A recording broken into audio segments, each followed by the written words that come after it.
આદિવાસી સમાજના ઉમરગામના તાલુકા મેજિસ્ટ્રેટ દલપતભાઈએ કેમ આત્મહત્યા કરવી પડી, કોના દબાણ હેઠળ આત્મહત્યા કરવી પડી અને એવો તો શું ગુનો કર્યો કે આત્મહત્યા કરવી પડી?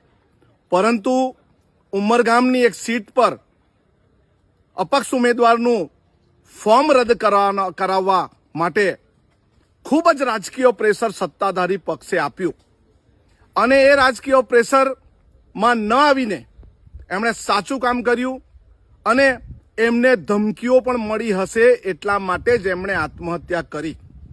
એક આદિવાસી દીકરા તરીકે આવી રીતે મારા પિતા તુલ્ય દલપતભાઈ આત્મહત્યા કરવી પડી એ ખૂબ જ ચિંતાની અને દુઃખની વાત છે.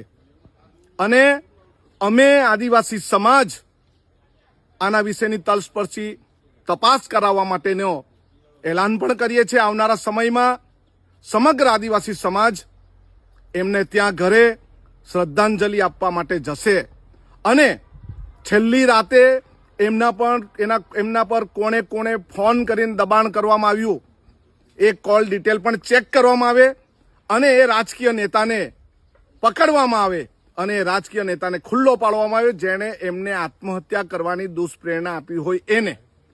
જો એ નહીં થાય તો અમે આવનારા દિવસમાં એમને ત્યાં હજારો આદિવાસી સમાજ લોકોની સંખ્યામાં જઈને શ્રદ્ધાંજલિનો કાર્યક્રમ પણ કરશું અને એમની આત્મહત્યા પાછળ કોની દુષ્પ્રેરણા છે એનો તપાસ કરીશું.